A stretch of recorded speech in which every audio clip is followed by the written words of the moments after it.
The very fabric of nothingness is a lie. We call it empty space, a vacuum, but this is not a stage of stillness and silence. It is a seething, chaotic arena, a battlefield where the two most powerful theories in all of science are locked in a silent war.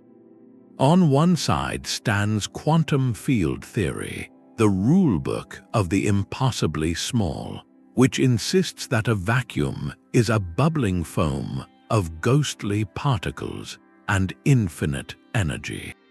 On the other stands general relativity, our master theory of gravity and the cosmos, which describes that same vacuum as a smooth, calm, and elegantly curved geometric stage. Their descriptions are not just different, they are violently, catastrophically contradictory. This single conflict over the nature of nothing threatens to unravel our entire understanding of reality. By the end of this journey, you will understand why solving this mystery is the key to the universe's deepest secrets, from the fate of black holes to the origin of everything. What if the greatest obstacle to knowing the cosmos is our misunderstanding of absolute emptiness? For centuries, the idea of a vacuum was beautifully simple. It was a void. The word itself comes from the Latin for empty, and that is precisely what philosophers and early scientists believed it to be. Picture a perfect, sealed glass jar from which every last atom of air has been removed. Inside, you would find nothing, no air, no dust, no light, no heat. It was a stage of pure absence, a geometric container of perfect stillness. This classical void was the foundational backdrop for the physics of Isaac Newton. In his universe, particles of matter moved through this passive, empty space, governed by the clockwork forces of gravity. Space itself was just the arena, the blank canvas upon which the drama of the cosmos was painted. It was an inert and absolute nothing, a concept so intuitive it felt beyond question. This notion of emptiness as a true void is the baseline, the common sense starting point in our minds. But this comfortable idea is about to be shattered. The first crack in this perfect emptiness appeared not from looking out at the stars, but from looking inward at the bizarre rules that govern the atoms themselves. This serene stage of perfect nothingness was the first casualty of the quantum revolution. In the early 20th century, physicists discovered that the universe at its smallest scales does not play by the rules of our everyday world. The old, comfortable idea of a particle having a definite position and speed at all times was simply wrong. In its place came a new, unsettling principle, one that would forever change our understanding of emptiness. It is called the Heisenberg uncertainty principle, and it is a fundamental rule of reality, not a limitation of our instruments. In essence, it states that certain pairs of properties, like the position and momentum of a particle, cannot both be known with absolute precision. The more you pin down one, the more the other becomes a blur of possibilities. This is not about measurement error, it is about the very nature of existence at the quantum level. Things are inherently fuzzy, probabilistic, and uncertain. But what does this have to do with a vacuum with absolute nothing? The connection is profound and world-shattering. One of the key pairs governed by this uncertainty is energy and time. This means that for an extremely brief interval, the amount of energy in a system does not have to be precisely zero. It can fluctuate. In the context of empty space, this principle declares that perfect stillness, the complete absence of all energy and activity, is fundamentally impossible. The universe, it seems, abhors a true vacuum even more than it abhors the proverbial one. From this quantum permission slip, a breathtaking phenomenon emerges: quantum fluctuations. Imagine the fabric of spacetime not as a smooth sheet, but as a bubbling, frothing sea. At every point, for unimaginably short moments, tiny packets of energy are allowed to spontaneously borrow into existence. This borrowed energy often manifests as fleeting pairs of particles and their antimatter twins, an electron and a positron, for instance. They pop into reality, dance together for a fraction of a nanosecond, and then annihilate each other, returning the energy loan before the cosmic ledger notices. They are not particles in the traditional sense. They are more like ghosts or echoes of possibility, but their effects are very real.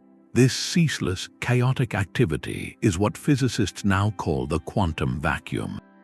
It is not empty. It is a seething, probabilistic foam, a hive of virtual activity where so-called empty space is the most dynamic place in the universe. Classical void is dead, replaced by a quantum frenzy. Yet this revolutionary picture, born from the rules of the very small, would soon collide with our other great theory of reality, one that describes the very large. And that collision would reveal a mathematical catastrophe hiding in the heart of nothingness. This quantum frenzy demanded a new language, a new framework to describe a reality where particles were fleeting ghosts in a field of energy. That framework is quantum field theory, and its central revelation flips our entire intuition upside down. In this picture, the most fundamental things in the universe are not particles like electrons or photons. The true bedrock of reality is a set of invisible, omnipresent entities called quantum fields. Imagine the entire cosmos submerged in an infinite, invisible ocean. But this is not one ocean, it is a layered stack of them. One ocean is the electron field, another is the electromagnetic field, another the quark field, and so on. What we perceive as a particle, say an electron, is not a tiny, solid ball. It is merely a localized ripple, a tiny wave of excitation in the universal electron field. A photon is a ripple in the electromagnetic field. Every particle is just a knot of energy in its respective field. This elegant idea solves many puzzles of the quantum world, but it completely redefines the meaning of a vacuum. If particles are excited states of their fields, then what is the lowest, most quiet state possible? This is the quantum vacuum state. It is the ground floor of reality, the condition where every quantum field across the universe is in its minimum energy configuration. But here is the critical, mind-bending twist. In the quantum world, the lowest possible energy is not zero. Because of the Heisenberg uncertainty principle, these fields can never fully settle into perfect stillness. They eternally jitter with a faint, irreducible hum of activity. This baseline energy is called zero-point energy, and it permeates every single cubic centimeter of what we call empty space. The quantum vacuum, therefore, is not an empty box. It is the seething, humming ground state of all the quantum fields, brimming with zero-point energy and alive with virtual particle pairs constantly flickering in and out of existence. It is a plenum, a fullness, the true and active backdrop of the cosmos. This is the triumphant picture from the realm of the very small. But when we lift our gaze to the cosmos, to the realm of gravity and the curvature of spacetime, a terrifying mathematical conflict emerges from this very fullness. The theoretical concept of a seething quantum vacuum is breathtaking, but for decades it remained just that, a theory. Could this ghostly activity of virtual particles actually exert a real physical force? The answer came not from a massive particle accelerator, but from a surprisingly elegant experiment dreamed up in the 1940s by a Dutch physicist named Hendrik Casimir. His prediction, now known as the Casimir Effect, provides the first and most direct experimental evidence that the quantum vacuum is real and that its energy has tangible consequences. To understand it, we must revisit our mental image of the vacuum as a frothing sea of quantum fluctuations. These fluctuations are not all the same. They come in every possible wavelength, like ripples on a pond of every imaginable size, from tiny, high-energy ripples to vast, low-energy waves. Now, imagine placing two perfectly smooth, uncharged metal plates extremely close together in an otherwise perfect vacuum, parallel to each other. These plates act as boundaries for the electromagnetic field. Just as a guitar string can only vibrate at certain frequencies between its fixed ends, the quantum fluctuations between the plates are restricted. Only those fluctuations whose wavelengths fit perfectly between the plates, like a standing wave, are allowed to exist in that narrow gap. Outside the plates, however, the quantum sea remains wild and unrestricted, containing fluctuations of all wavelengths. This creates an imbalance. The pressure from the chaotic quantum fluctuations outside the plates is greater than the pressure from the restricted set of fluctuations between them. The result is an invisible, relentless push from the outside, forcing the plates together. It is not magnetism, it is not gravity, it is the direct pressure of the quantum vacuum itself made manifest. This minuscule force was finally measured with incredible precision in the 1990s, and it matched Casimir's predictions perfectly. The experiment proved that empty space is not passive. It is a dynamic medium brimming with energy that can push on physical objects. We had our first concrete proof that the quantum vacuum was real. But this triumphant validation for quantum theory contained a hidden seed of disaster, because when physicists tried to calculate the total energy density of this quantum vacuum, the answer they got was not just large, it was catastrophically, universe-endingly infinite. Yet this quantum picture of a seething, energetic vacuum stands in stark, almost violent opposition to our other great theory of the cosmos. While quantum field theory describes the frantic dance of the very small, general relativity paints a masterpiece of the very large. Developed by Albert Einstein, this theory completely reimagined our concept of gravity. Forget the idea of a mysterious force pulling objects together. In Einstein's universe, gravity is not a force at all, but a consequence of geometry. Picture the fabric of the cosmos not as a static stage, but as a dynamic, flexible entity called spacetime, a four-dimensional mesh combining the three dimensions of space with the dimension of time. Massive objects like stars and planets do not pull on other objects. They instead warp and curve this spacetime fabric around themselves, much like a heavy bowling ball would distort a taut rubber sheet. Objects moving through this curved geometry simply follow the straightest possible paths, called geodesics, but because the stage itself is bent, their paths appear to us as curved orbits, as the influence of gravity. In this breathtaking geometric picture, the vacuum has a very specific and elegant definition. It is the ground state of spacetime itself, the simplest possible configuration in the absence of any matter or energy. In general relativity, a perfect vacuum region is not a frothing quantum sea. It is a region of smooth, elegantly curved, or often perfectly flat emptiness. Most critically, in Einstein's equations, the energy density and pressure of this classical vacuum are precisely zero. It is a clean, geometric nothing. This creates the core of the battlefield. Quantum theory insists the vacuum is a frenzied plenum of infinite energy. General relativity insists the vacuum is a serene geometric stage of zero energy. Both theories are spectacularly successful in their own domains, but they cannot both be right about the nature of nothing. This is not a minor disagreement. It is a fundamental clash at the very foundation of physics. And when we try to merge them, to let the quantum vacuum's energy curve spacetime as general relativity demands, the equations produce a number so monstrous it threatens to unravel the universe. The collision between these two visions of emptiness produces a number of such staggering magnitude it defies human comprehension.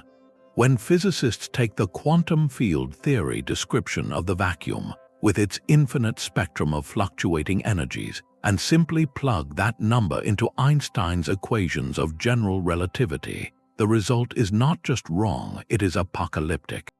General relativity tells us that energy, in any form, warps the geometry of spacetime, Mass is just one form of energy, so the frenetic energy of the quantum vacuum should act as a form of mass curving the cosmos. A calculation suggests this vacuum energy density should be astronomically large. In fact, due to the contributions from all possible quantum fields and all possible fluctuation wavelengths, the naive calculation points toward an infinite value. Even when physicists use clever tricks to cut off the calculation at a reasonable scale, the estimated energy density of empty space remains unimaginably vast. If this were true, if the quantum vacuum held even a fraction of this calculated energy, the consequences would be instantly visible.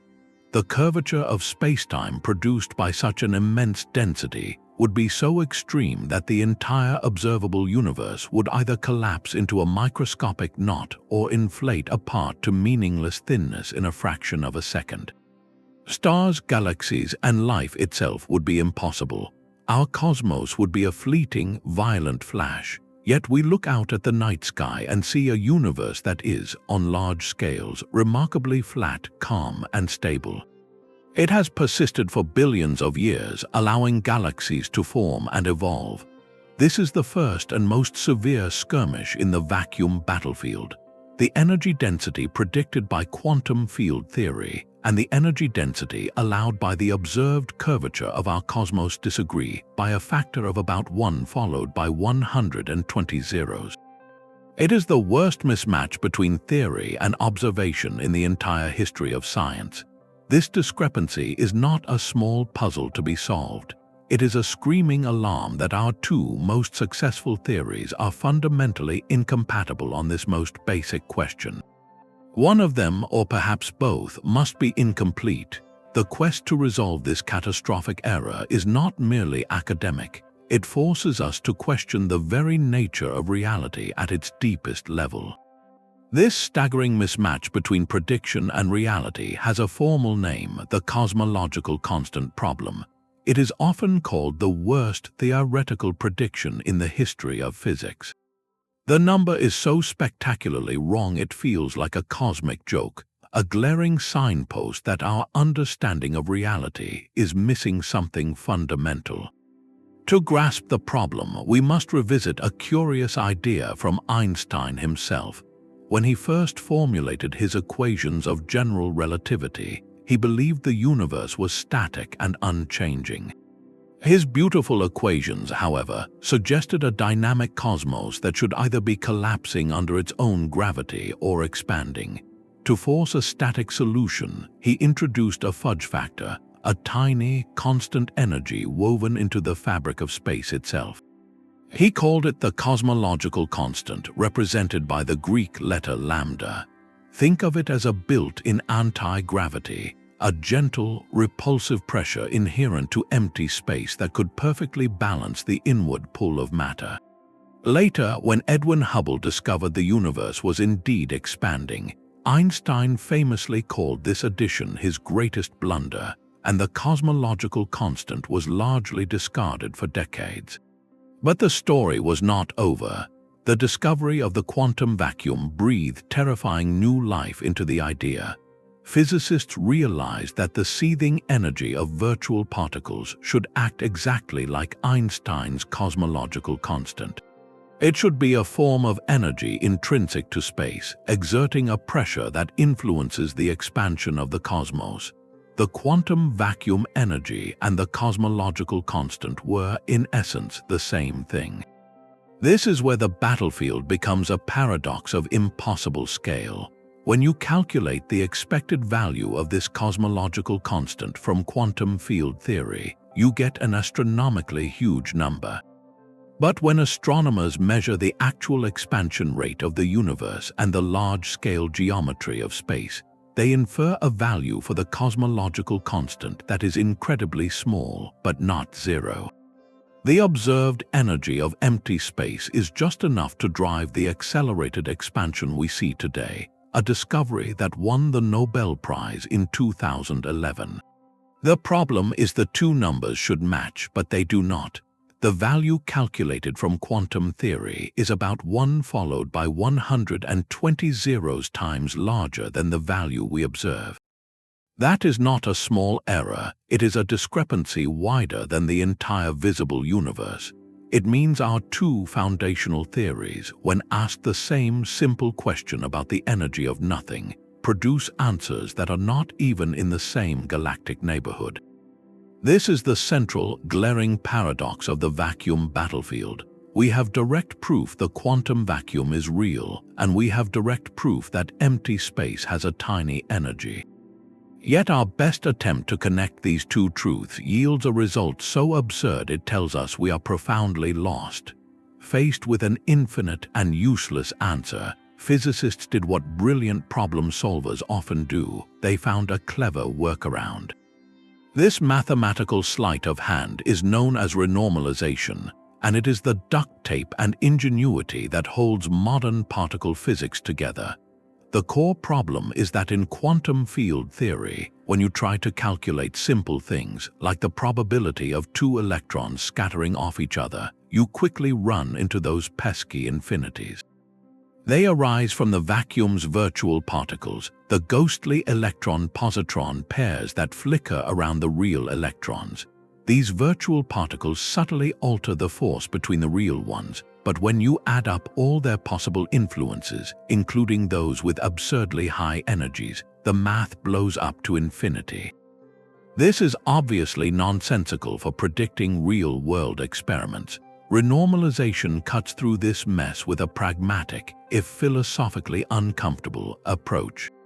It acknowledges that the raw, calculated values for things like mass and charge are infinite, but it argues these are not the values we actually measure. What we measure in the lab are the dressed-up versions, the effective values that already include all those messy quantum vacuum corrections. So, the trick is to mathematically isolate the infinite parts, absorb them into redefinitions of the measured constants, and then subtract them away. Imagine you have a water gauge that always reads 100 gallons too high because of a manufacturing flaw. You don't fix the gauge, you just mentally subtract 100 from every reading to get the true amount of water. Renormalization is like that, a systematic recalibration of the theoretical math to match the clean numbers we observe. This process is not mere guesswork, it is a precise and powerful mathematical technique that has produced the most accurate predictions in all of science, like the magnetic properties of the electron, verified to over 10 decimal places. It works spectacularly for the three quantum forces, electromagnetism, and the strong and weak nuclear forces. But for the fourth force, gravity, this ingenious fix completely and catastrophically fails. Gravity, described by general relativity, does not play by the same renormalization rules. In Einstein's geometry, energy curves spacetime, and the vacuum energy is a form of energy that must be included. The problem is, when you try to renormalize the cosmological constant, the vacuum energy, there is no comparable subtraction available. You cannot absorb its infinite value into a redefinition of something else, because in general relativity, the energy of empty space is a standalone, physical feature of the universe. It is not a property of a particle you can redefine, it is a property of the stage itself. So while renormalization tames the infinities of particle interactions, it leaves the vacuum energy infinity utterly untouched, a monstrous number glaringly at odds with our smooth, slowly expanding cosmos. This failure is the precise technical heart of the battlefield, revealing that our two theories are not just philosophically different, they are mathematically incompatible at their core. Faced with a mathematical catastrophe of infinite proportions, physicists needed more than a clever workaround. They needed a new principle, a deeper symmetry woven into the fabric of reality itself. One of the most elegant and promising proposals emerged in the 1970s, a theoretical framework known as supersymmetry. Its promise was breathtaking, to not only unify the fundamental forces, but to potentially solve the vacuum energy disaster in one beautiful stroke. Supersymmetry, often called SUSY, proposes a profound and hidden symmetry of nature, a kind of cosmic partnership between the two broad families of particles. On one side are the fermions, the particles of matter, like quarks and electrons that build up everything you can touch.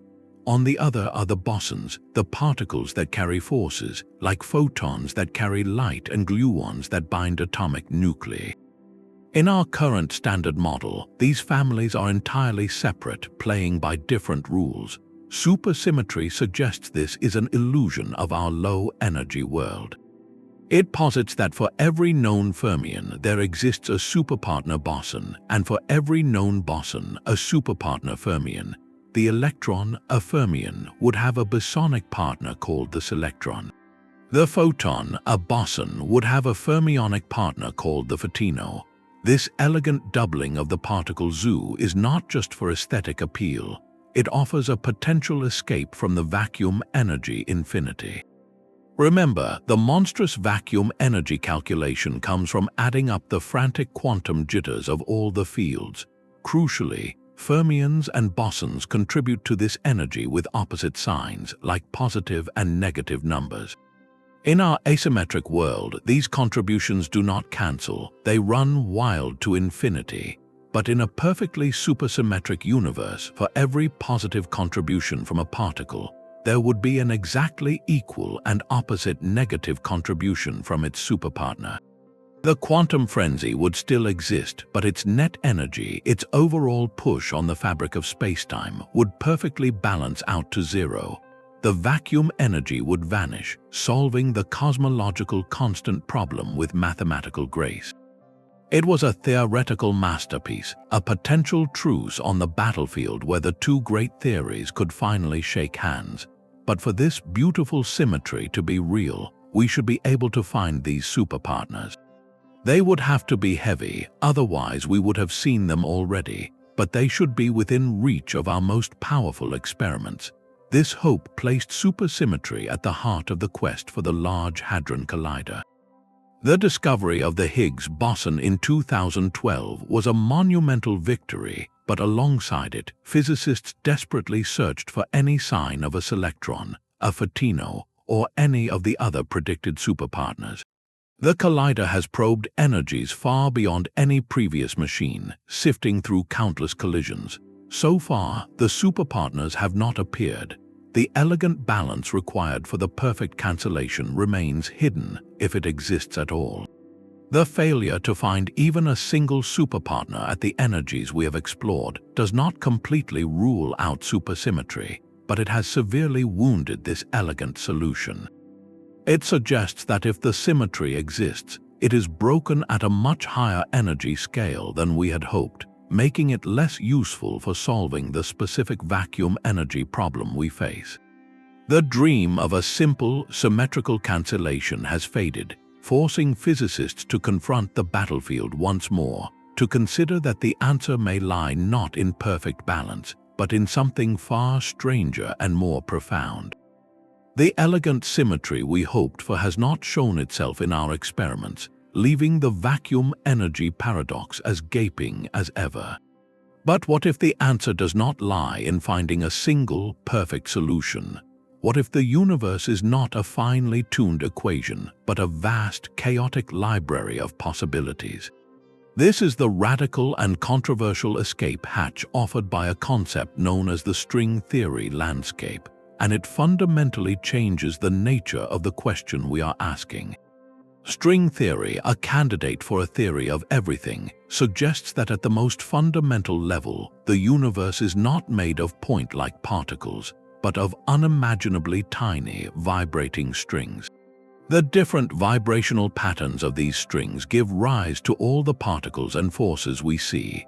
But a profound implication of this theory is that the quantum fields that fill our vacuum, including the one that sets the cosmological constant, are not fixed. They can settle into many different stable configurations, like a complex mountain range with countless valleys. Each valley represents a different possible universe with its own unique laws of physics, its own set of particle masses, and critically, its own distinct value for the vacuum energy. This cosmic terrain is what physicists call the landscape. The number of possible stable valleys in this landscape is not just large, it is astronomically vast, estimated to be around 10 to the power of 500. That is a 1 followed by 500 zeros, a number so incomprehensibly huge it makes every grain of sand on every beach in our world seem insignificant.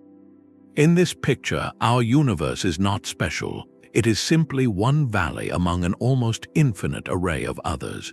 Most of these valleys have a cosmological constant that is enormous and positive, leading to a universe that blows itself apart instantly, or enormously negative, causing an immediate cosmic collapse. But in a landscape this vast, even incredibly rare possibilities become statistically inevitable.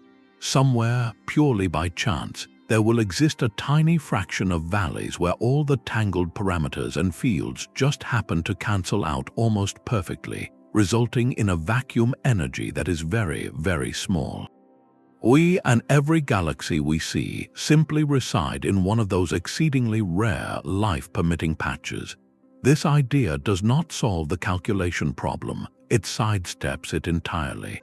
The question shifts from why is the vacuum energy so small to why do we find ourselves in a universe where it is small? And the answer, in this view, is a form of cosmic selection bias. We could not possibly observe a universe where the vacuum energy was large, because such a universe would be empty, chaotic, and lifeless.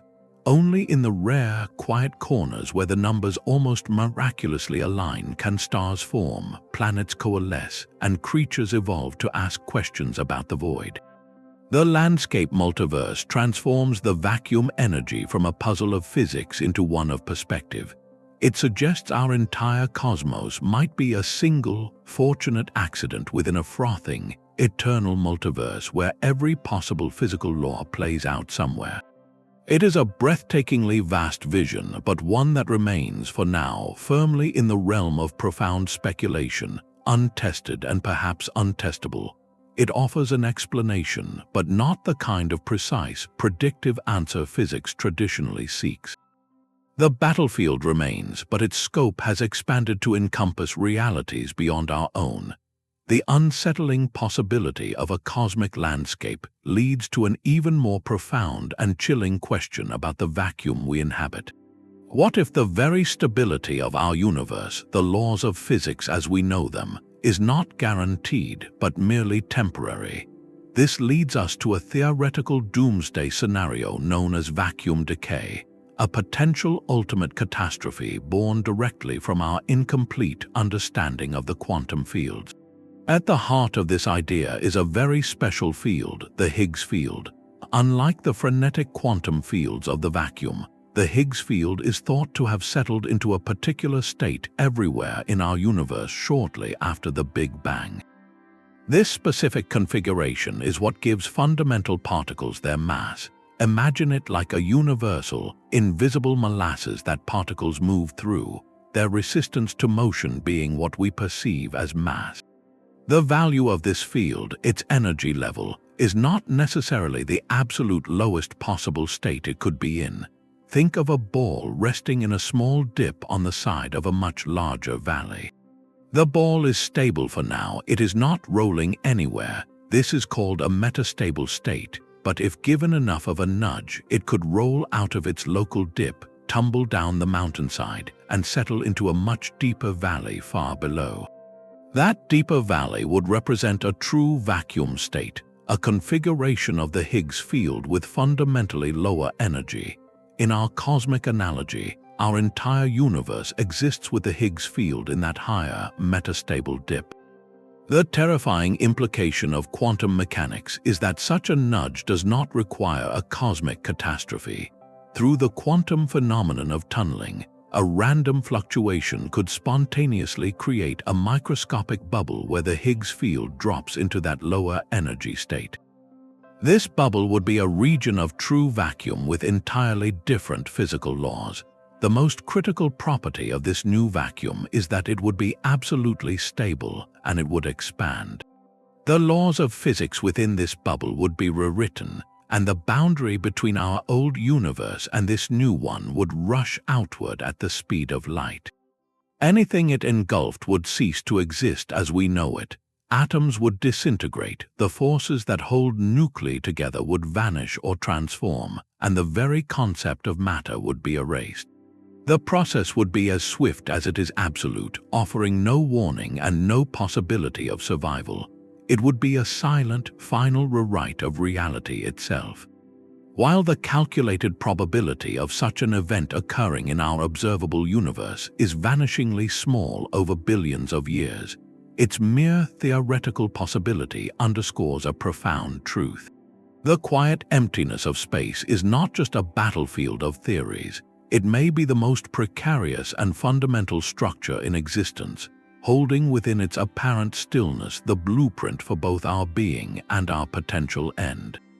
The ultimate test for these warring theories lies at the edge of reality itself. A black hole is the most extreme laboratory the universe provides, a place where gravity becomes so overwhelming that it bends the rules of space and time into a knot. Here, at the precipice of the event horizon, the silent war between the quantum vacuum and gravity is forced into a violent, screaming conflict. The result is a phenomenon so strange it reshaped our understanding of both Hawking radiation. To see how it works, we return to our image of empty space as a frothing sea of virtual particle pairs. Everywhere in the universe, these ghostly twins, a particle and its antiparticle, borrow energy into existence for a fleeting moment before annihilating each other, returning the lone. But picture this process occurring right at the edge of a black hole's event horizon, that point of no return where gravity is so intense that not even light can escape. In this twisted region of spacetime, the gravitational tidal forces are unimaginable. A virtual particle pair flickering into existence here can be torn apart before they have a chance to annihilate. One particle falls across the event horizon, vanishing forever into the black hole. The other, its partner now stranded alone in the universe, is propelled outward, escaping the black hole's grip. To an outside observer, this looks exactly as if the black hole has emitted a particle. This is Hawking radiation. The black hole is not glowing with heat from within. It is stealing from the quantum vacuum at its very boundary. But there is a profound cost. The particle that fell inward carries negative energy relative to the outside universe. When it is swallowed, it reduces the total mass and energy of the black hole. Over eons, through this slow, quantum mechanical evaporation, a black hole can theoretically shrink and eventually vanish. Stephen Hawking's brilliant calculation showed that quantum effects are not just theoretical.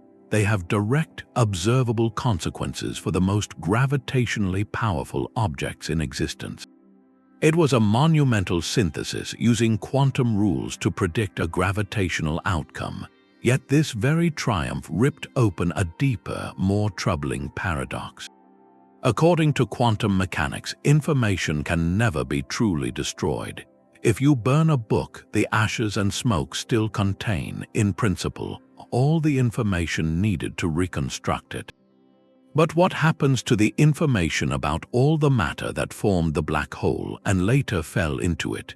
If the black hole evaporates entirely through Hawking radiation, and that radiation is random thermal noise, then all that detailed information about stars, planets, or anything else consumed is lost forever, erased from the cosmos.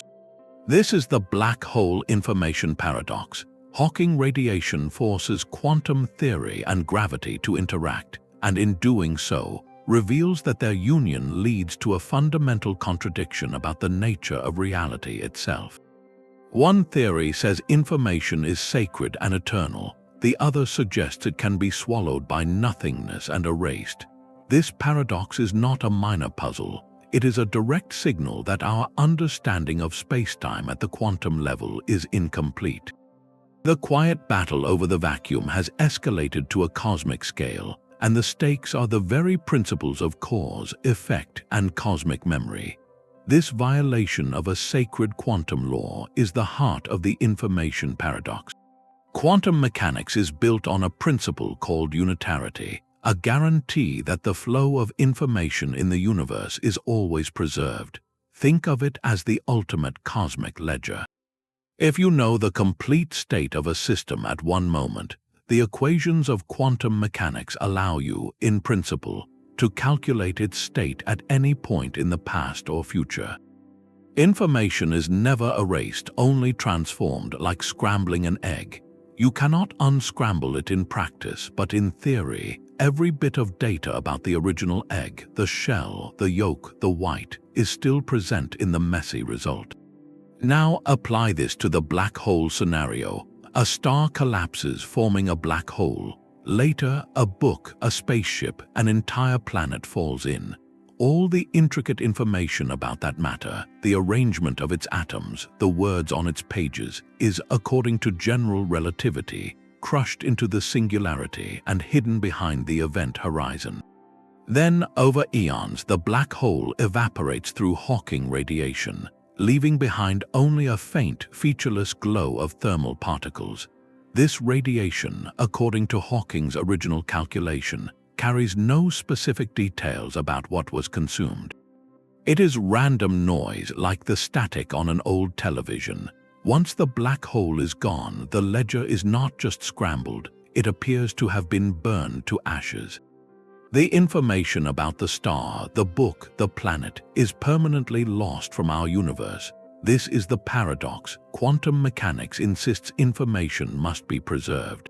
The process of Hawking radiation, born from the marriage of quantum fields and gravity, seems to destroy it.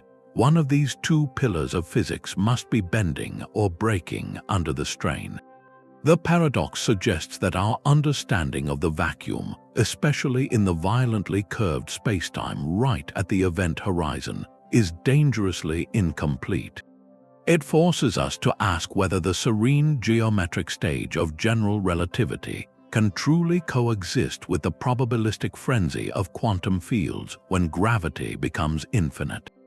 This is not a philosophical debate. It is a mathematical crisis pointing toward a hidden layer of reality, one where the very concepts of inside and outside a black hole, or even before and after, might need to be rewritten. The information paradox forces a fundamental choice. Either our understanding of quantum information is wrong, or our picture of spacetime is an illusion. One of the most radical and promising resolutions comes from a principle that sounds like science fiction, but is grounded in serious theoretical physics. It is called the Holographic Principle, and it suggests we have been thinking about the vacuum and reality itself in entirely the wrong way. For centuries, we have assumed that the world is three-dimensional, that objects and the space they occupy have volume. The holographic principle turns this intuition on its head. It proposes that all the information needed to describe everything within a given volume of space, every star, every atom, every single quantum fluctuation in the vacuum, can be perfectly encoded on a two-dimensional surface that surrounds that volume like the skin of a bubble. Think of a hologram like the shimmering image on your credit card. The three-dimensional picture you see is not stored in a three-dimensional block of plastic. It is encoded on a flat, two-dimensional film.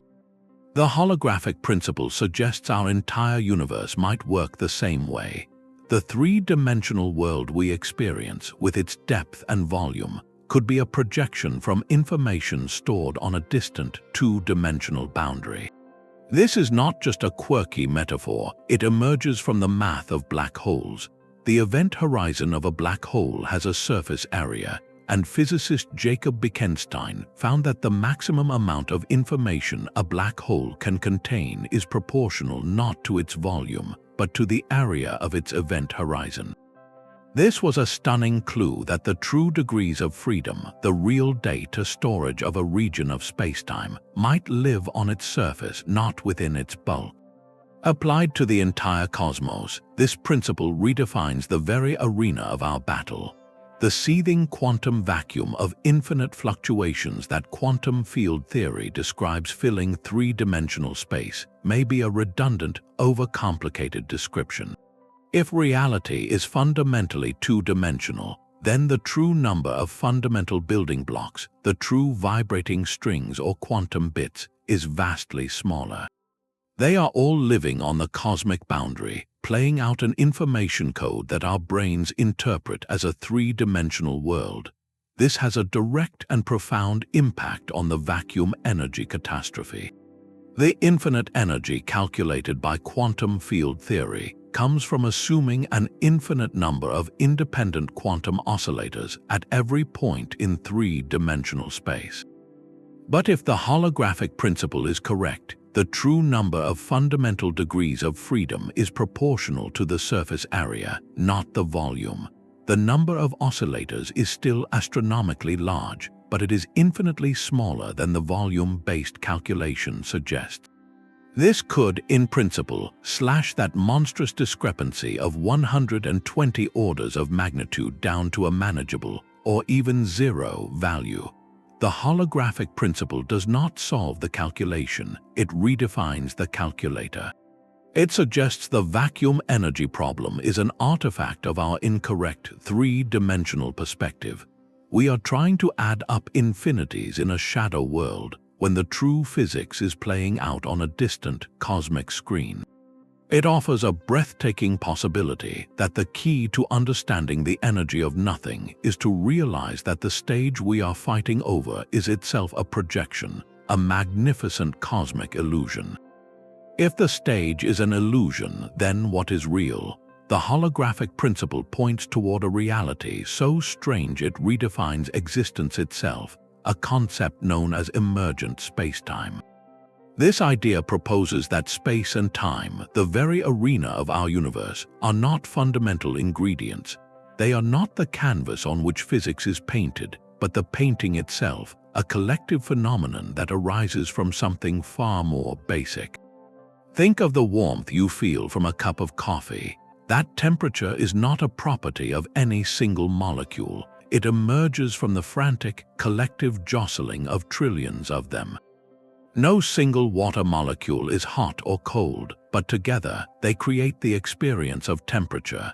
In the same way, emergent spacetime suggests that the smooth, continuous geometry we move through is not the bedrock of reality. It is a large-scale, approximate effect that coalesces from the complex interactions of countless fundamental quantum entities, often imagined as entangled quantum bits or qubits. These qubits would exist in a realm without our familiar notions of location or duration. Their connections, their quantum entanglements, weave the fabric of space-time into being. From this perspective, the vacuum is not a thing, it is a condition, a particular pattern of entanglement in this underlying quantum substrate. The seething quantum foam and the serene geometric stage are not two conflicting descriptions of the same thing. They are two different, incomplete languages trying to describe a phenomenon that is more fundamental than either. The catastrophic mismatch in vacuum energy is not a math error, it is a category error.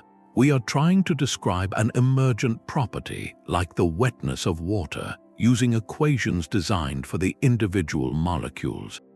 The equations of quantum field theory assume a pre-existing, fixed spacetime stage for its fields to dance upon. General relativity assumes a dynamic but classical geometric stage. But if spacetime itself is not fundamental, then both theories are built on a foundation of sand. They are brilliant descriptions of the emergent painting, but they know nothing of the quantum brushstrokes that create it. This transforms the entire battlefield. The war between quantum theory and gravity over the vacuum is not a fight over the nature of nothing, but a symptom of using the wrong vocabulary to describe the source of everything. The silence of empty space is not a void to be filled, but a hum to be decoded, a signal from a deeper reality where the concepts of here and now are born from a web of connections we are only beginning to imagine. While string theory paints a picture of vibrating strings and hidden dimensions, a radically different contender has been building its own vision of reality from the ground up. This is loop quantum gravity, and it approaches the battlefield with a simple yet revolutionary premise. Instead of trying to quantize particles within a pre-existing spacetime, as string theory does, loop quantum gravity asks a more fundamental question. What if spacetime itself is not smooth and continuous, but is made of tiny, indivisible pieces? This theory proposes that the fabric of the cosmos is woven from a discrete, granular structure, a kind of atomic geometry. In this view, just as matter is composed of atoms, space itself is composed of finite, minuscule loops or networks of these loops, giving the theory its name. These loops and their connections form a dynamic, ever-changing web, a spin network which represents the quantum state of geometry. Area and volume are not continuous variables that can be divided infinitely. They come in specific, discrete quanta with a smallest possible unit. There is no such thing as a region of space smaller than this fundamental grain. This has a profound and immediate consequence for our understanding of the vacuum. In the quantum field theory picture, the vacuum is a frenzy of fluctuations occurring at every possible wavelength, all the way down to infinitely small scales.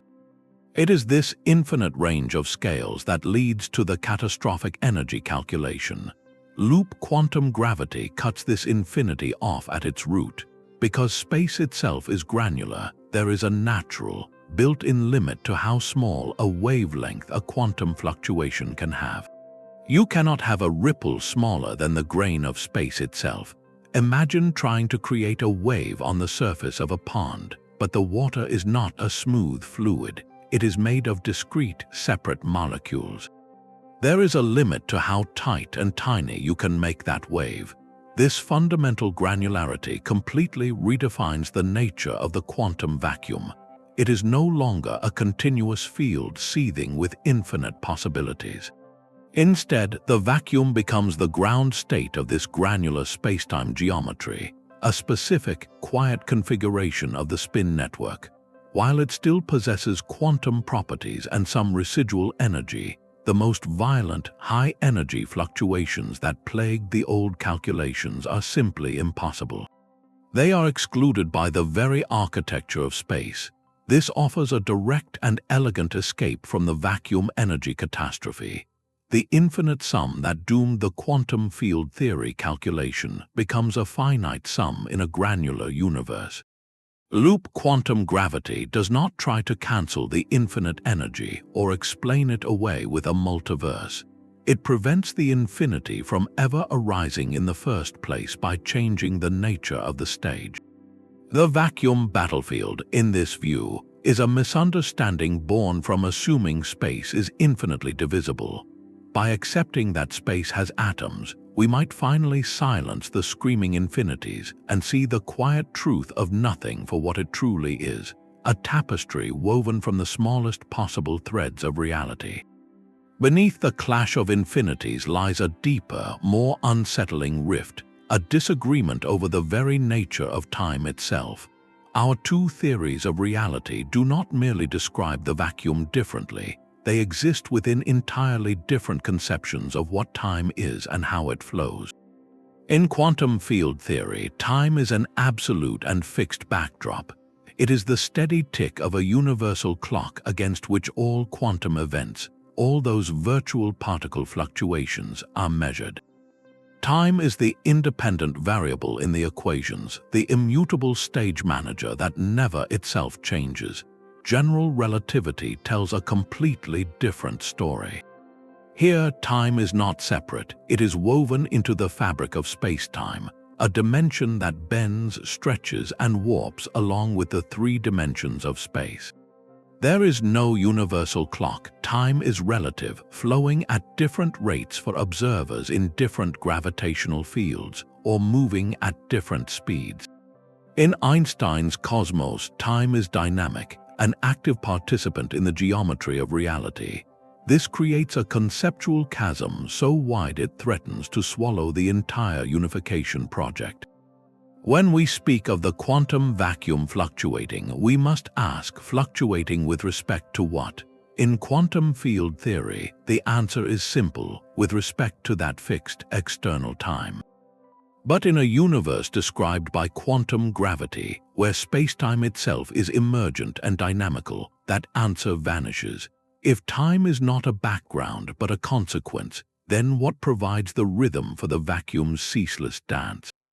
The vacuum cannot fluctuate with respect to itself. This is the problem of time, a profound philosophical crisis exposed by the battlefield of nothingness. It suggests that to truly unify these theories, we may need to let go of time as a fundamental concept altogether, viewing it instead as an illusion that emerges from a more basic, timeless quantum reality, much like temperature emerges from the motion of molecules. The silent war over the vacuum is ultimately a war over the meaning of now, of before, and of after. The silent war of theories demands a whisper from the cosmos, a signal we can actually measure. For decades, this battle was confined to blackboards and supercomputers, a clash of pure thought. But a new era has dawned, one where we are no longer passive observers of this conflict. We have become listeners. In 2015, the LIGO Observatory detected the first direct gravitational waves, ripples in the fabric of spacetime itself, caused by the collision of two black holes over 1 billion light-years away. This was not just a confirmation of Einstein's genius, it was the opening of an entirely new sense, a way to hear the universe. These waves are the purest expression of gravity in motion, carrying encoded within their subtle chirp the precise story of the most violent events in existence. As our detectors grow more sensitive, we are tuning into a symphony of cosmic collisions, primarily between black holes and neutron stars. Each merger is a laboratory of extreme gravity, a place where spacetime is bent and shaken to its absolute limits. General relativity provides a precise mathematical template for what the gravitational wave signal from such an event should look like, from the inspiral to the merger and the final ring down as the new, single object settles into its shape. This is where the battlefield becomes empirical.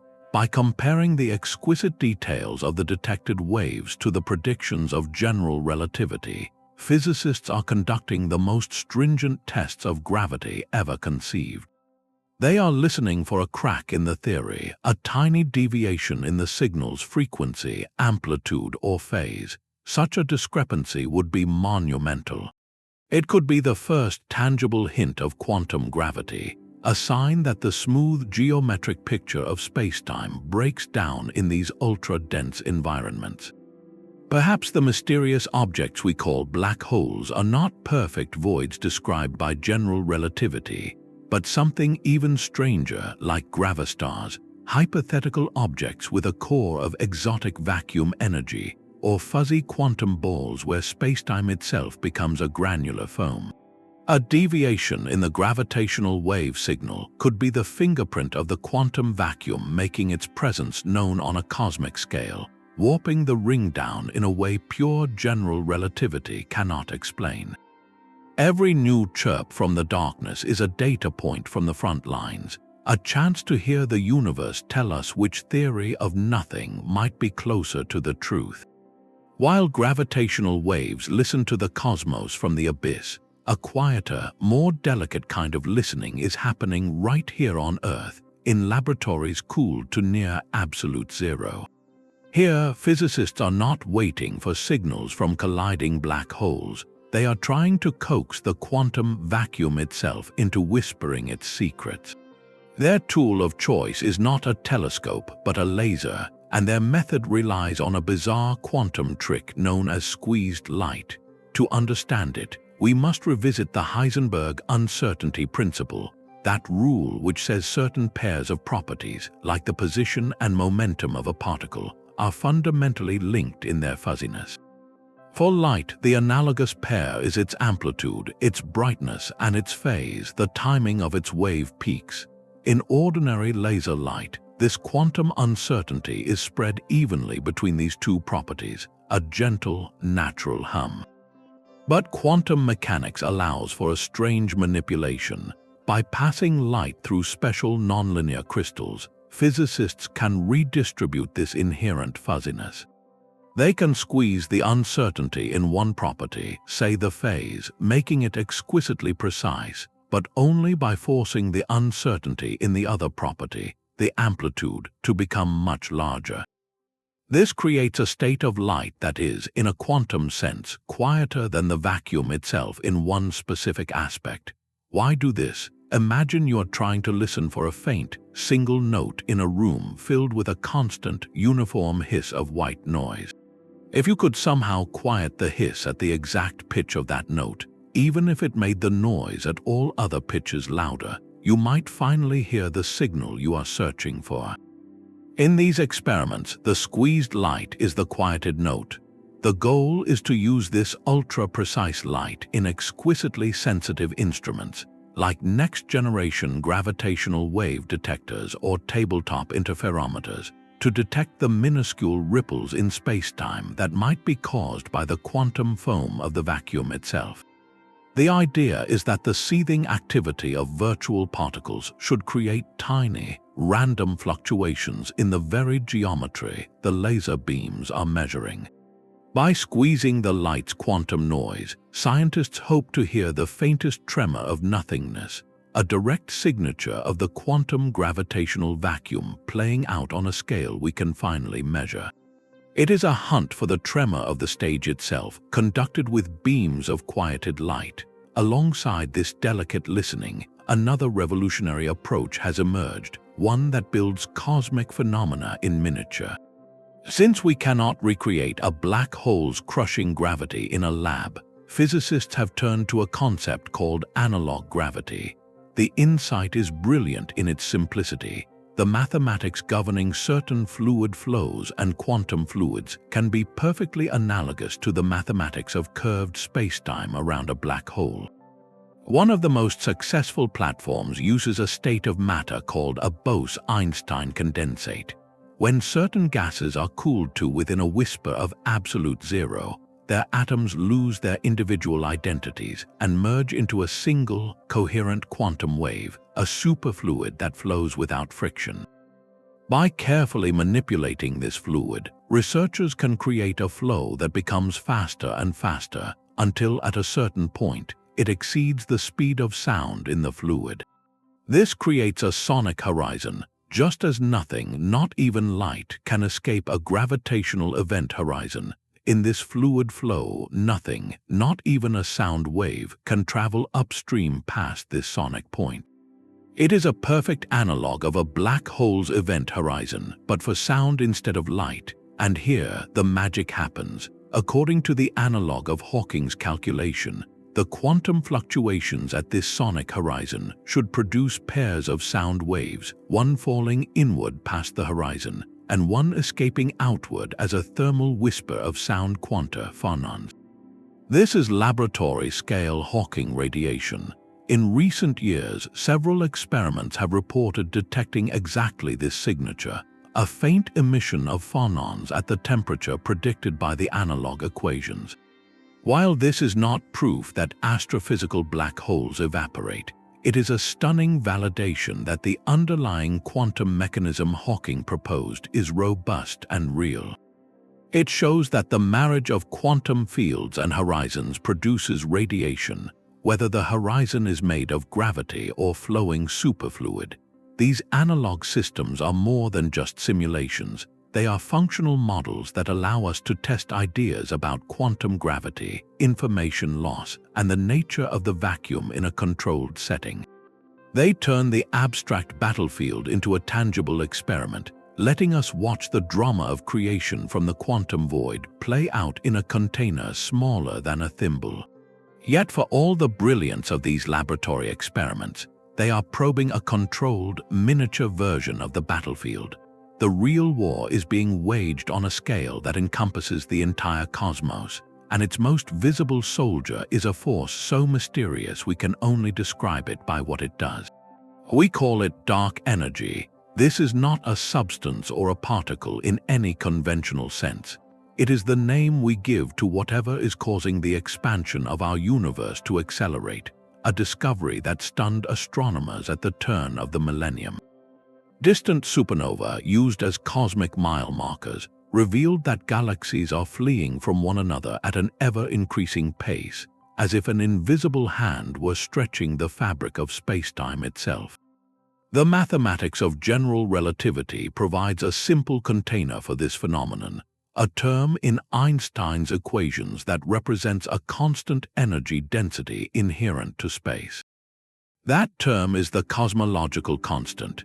In its simplest form, dark energy is just that, the quantum vacuum energy we have been wrestling with all along, finally making its presence known on the grandest stage of all. Its behavior is eerily perfect, a uniform, gentle pressure that does not dilute as the universe expands, giving it the relentless push needed to drive acceleration. If this identification is correct, then the greatest mystery in modern cosmology, the force shaping the fate of everything, is directly linked to the silent war over the nature of nothing. The quantum vacuum would not just be a seething foam of virtual particles, it would be the engine of cosmic destiny, but this elegant connection is fraught with the same catastrophic numbers. The observed strength of dark energy, while powerful enough to dominate the cosmos, is unimaginably tiny compared to the theoretical prediction from quantum field theory. It is as if we calculated the energy output of the sun, but observed only the gentle warmth of a single candle flame at the center of it. This staggering mismatch means that identifying dark energy as the simple quantum vacuum energy does not solve the problem. It merely dresses it in the clothes of our largest observation. The ultimate goal, therefore, is not just to confirm the existence of dark energy, which we have done, but to determine its true character. Is it truly static and constant, as a pure cosmological constant from the quantum vacuum would be? Or is it something dynamic, a field that evolves over time, perhaps slowly fading or changing its push? Answering this question is the paramount observational quest in cosmology. By measuring the expansion history of the universe with ever greater precision, using supernova, galaxy clusters, and the cosmic microwave background, astronomers are listening for the faintest whisper of change in dark energy's push. If its strength has varied over cosmic history, it would mean dark energy is not the simple vacuum energy of our current theories, but something entirely new, a cosmic fluid or a field we have not yet imagined. That discovery would not just solve the vacuum energy catastrophe by declaring it irrelevant. It would open a door to a deeper layer of physics, one where the emptiness of space holds a dynamic secret far stranger than we ever supposed. The fate of the universe, whether it expands forever into cold emptiness or finds some other destiny, hinges on the identity of this phantom force, making the silent war over the vacuum the central drama of cosmic evolution. The phantom of dark energy is not the only ghost haunting our cosmic history. To find the ultimate origin of this conflict, we must rewind the clock to the very beginning, to a moment when the entire universe was smaller than a single atom. This is the realm of cosmology's greatest mystery, the Big Bang itself, and here the battle over the vacuum becomes the story of creation. In those first incomprehensible fractions of a second, our two great theories of reality completely break down.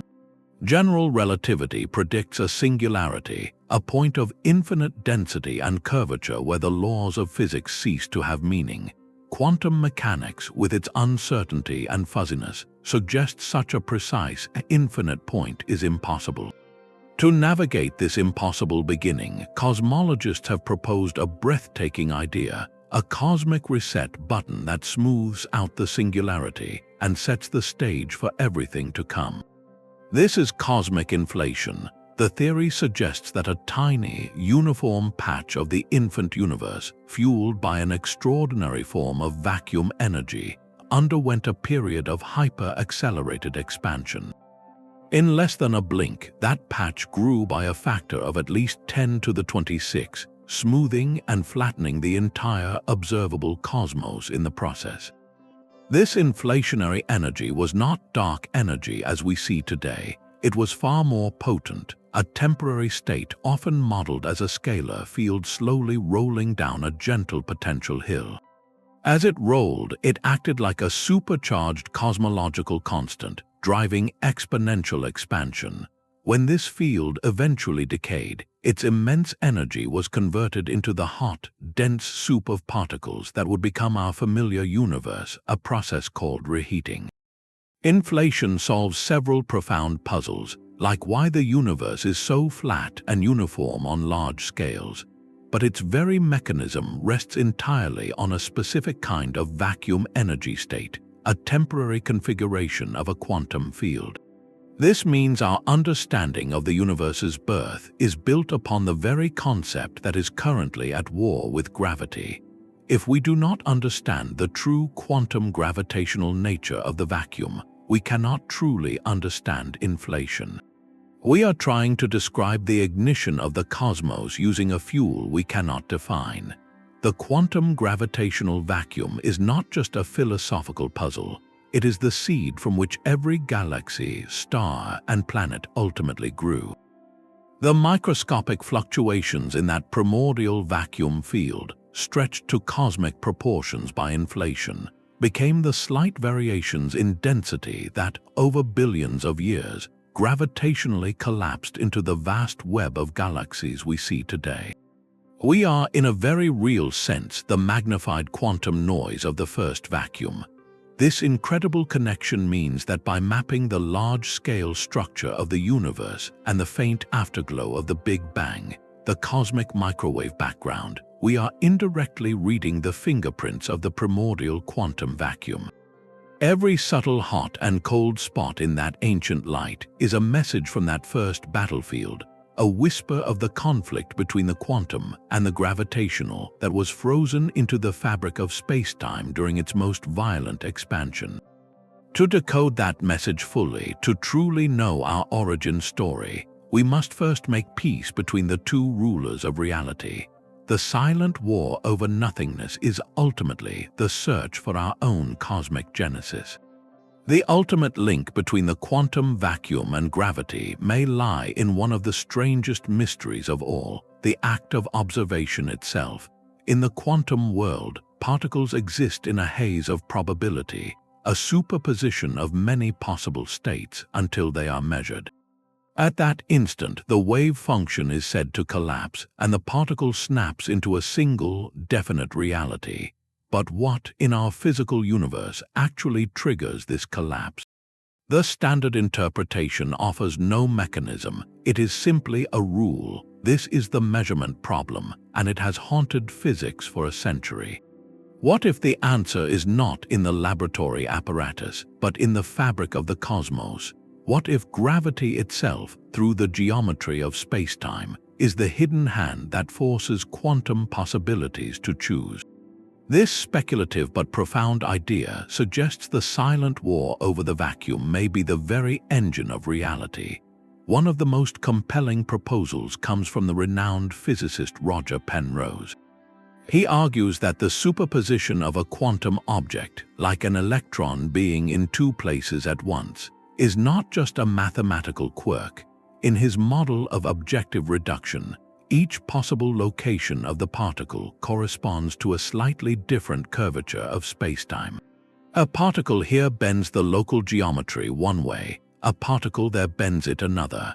But a particle in both places would require spacetime to be in two different configurations simultaneously, a state Penrose views as fundamentally unstable. He proposes that this spacetime superposition has a kind of tension, an energy that builds until it spontaneously resolves or collapses into one definite geometry. In this view, gravity is not just another force, it is the cosmic arbiter that decides when quantum possibilities become classical facts. The collapse is not caused by a conscious observer, but by a fundamental instability in the geometry of reality itself, triggered when the mass or energy difference in the superposition becomes significant. This idea weaves the vacuum battlefield into the very heart of existence. The quantum vacuum, with its seething foam of virtual particles, is a constant storm of fleeting superpositions. If Penrose is correct, then the structure of spacetime at its smallest, most granular level is continually being shaped by these micro-collapses. The vacuum is not a static foam, but a dynamic, flickering geometry where the probabilistic quantum world and the definite classical world are in a constant dance of resolution. This provides a breathtaking potential bridge. It suggests that the smooth stage of general relativity emerges precisely because gravity continually collapses the quantum fuzziness of the vacuum into a coherent geometry. The catastrophic vacuum energy predicted by quantum field theory might be tamed not by cancellation but by constant gravitational resolution. While this remains a highly speculative theory, it reframes our entire quest. The search for quantum gravity is no longer just about reconciling two sets of equations. It becomes a search for the process that crystallizes reality from possibility. If true, then every star, every planet, and every one of us exists in a definite state because the quiet gravity of the universe itself is always, subtly, measuring the void. The ghostly push of the Casimir force is no longer just a laboratory curiosity. It has become a tangible and sometimes troublesome reality for engineers building the next generation of technology. Inside the micro and nano electromechanical systems, or MEMS and NEMS, that power our world, from smartphone accelerometers to medical sensors, components are etched so small and placed so close together that the quantum vacuum itself becomes a design constraint. At these microscopic scales, mere nanometers apart, the relentless pressure of virtual particles can cause delicate silicon fingers to stick together, a phenomenon called stiction, or introduce unpredictable noise into their operation.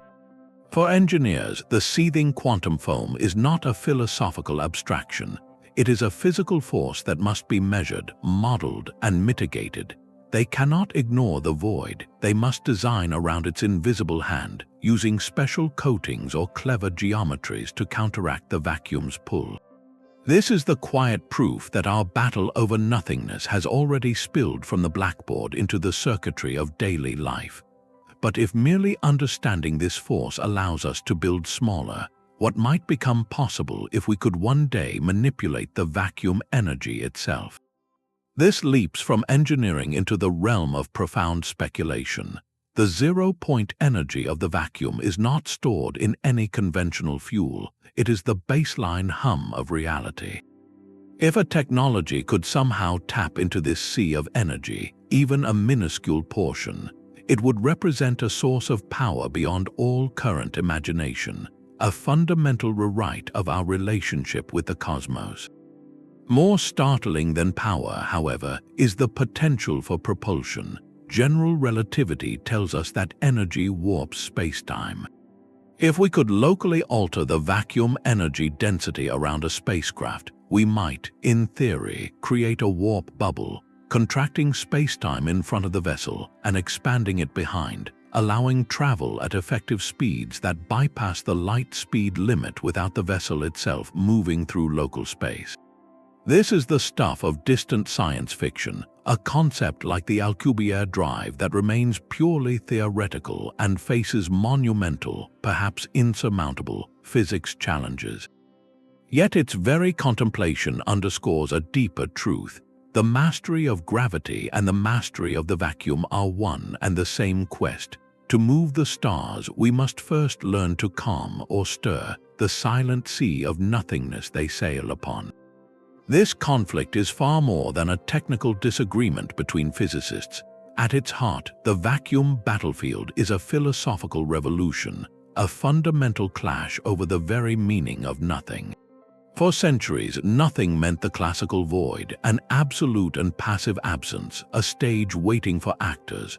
Quantum theory shattered that, declaring nothing to be a frenetic, probabilistic foam, a plenum of potential. General relativity offered a third vision, where nothing is the serene, dynamic geometry of spacetime itself. These are not minor tweaks to a definition. They are three radically different answers to one of humanity's oldest questions. What is the true ground of being? Is reality built upon emptiness, activity, or structure? The answer dictates everything about our place in the cosmos. If the void is truly empty, we are accidental visitors in a vast and indifferent nothingness. If it is a quantum plenum, we are emergent patterns in a ceaseless creative dance, our solid world a kind of statistical miracle. If it is geometric space-time, we are shapes woven into the fabric of a dynamic universe, our existence inseparable from the curvature of the stage we walk upon. This is not abstract metaphysics, it is the foundational layer upon which all science, and indeed all understanding, rests. The equations are trying to tell us what kind of universe we live in, and they are shouting three different stories. To solve the technical paradox, we must first decide what we are even talking about when we speak of nothing. The battle over the vacuum is ultimately a battle over the nature of reality itself, forcing us to confront whether the universe is fundamentally made of things, processes, or relationships. String theory's promise of a unified cosmos hinges on a strange and beautiful complexity. Its core idea replaces point-like particles with vibrating strings, and to make the mathematics of those vibrations work, the theory requires more than the three spatial dimensions we experience. It demands extra dimensions, perhaps 6 or 7 of them, curled up into shapes so tiny they escape all notice. The geometry of these hidden dimensions is not arbitrary. It determines the properties of our observable universe. The way a string vibrates depends on the shape of the space it is in, just as a guitar string produces different notes depending on the length and tension of the neck. Each distinct, stable way these extra dimensions can be curled is called a Calabi-Yau manifold, and each unique shape defines a specific vacuum state, a particular configuration of the universe's quantum fields. This is where the landscape emerges. String theory does not predict one unique Calabi-Yau shape. It suggests there are a staggering number of them, perhaps around 10 to the 500 possibilities. Each shape corresponds to a different vacuum, and each vacuum represents a different possible universe with its own unique set of physical constants, particle masses, and forces.